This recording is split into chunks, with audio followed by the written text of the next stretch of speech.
Nama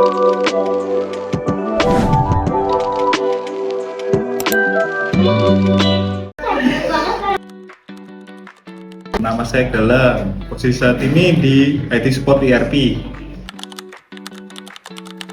Udah sekitar 5 tahun. Dulu kuliah di Aprin, ambil jurusannya informatika, teknik informatika. Dulu masih pas kuliah baru ngerjain skripsi, terus sempet stuck di skripsi udah gak ada, udah bingung nih skripsinya mau ngapain. Nah habis itu diajakin alumni juga, terus akhirnya coba ikut di sini. Itu dari dulu kampusnya masih institut sampai jadi universitas, setelah itu baru lulus aku nunggu itu sambil di Krasitek.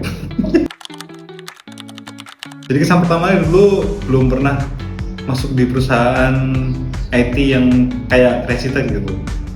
Jadi orang-orang yang lebih bisa, nggak terlalu kaku gitu, jadi lebih banyak hubungan ke relasi ke sesama karyawan itu erat banget gitu. Jadi gampang sih waktu itu untuk adaptasi kerja di Krasitek.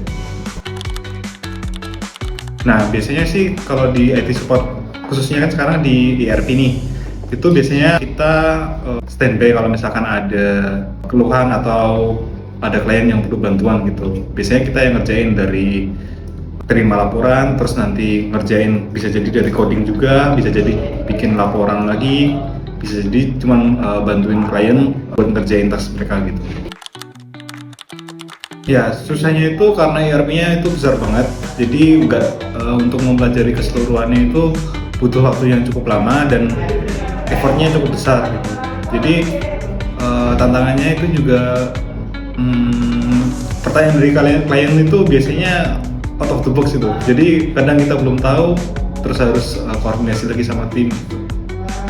Kadang juga harus perlu pemahaman lebih ya, karena aku basicnya di IT, di coding. Sedangkan di ERP itu ada kaitannya juga sama akuntansi dan flow bisnis itu. Nah itu yang perlu dikoordinasikan sama tim juga, perlu dipelajari lagi. Saran gue sih banyak-banyak manfaatin AI kalau sekarang ya. Bisa manfaatin banyak AI untuk dari sisi codingnya. Cuman kalau ada yang mau masuk ke sini harus banyak-banyak memahamin, banyak-banyak belajar tentang flow bisnisnya, yang apa aja program yang mau dikerjakan, proyeknya kayak seperti apa, itu harus dipahami. Bisa belajar dari awal proyek itu gimana bisa ada, terus nanti tujuannya seperti apa, cara mencapai seperti apa, itu yang perlu diketahui. Kalau soal coding sih sekarang udah gampang ya, ada AI. Paling berkesan sih itu waktu pindahan dari kantor lama ke kantor baru, itu berkesan banget sih. Kenapa? Karena ya kita semua terlibat gitu, dari karyawan kita semua terlibat berpindahan, terus rasanya dari tempat yang lama ke tempat yang sekarang yang bagus ini, wah itu luar biasa sih.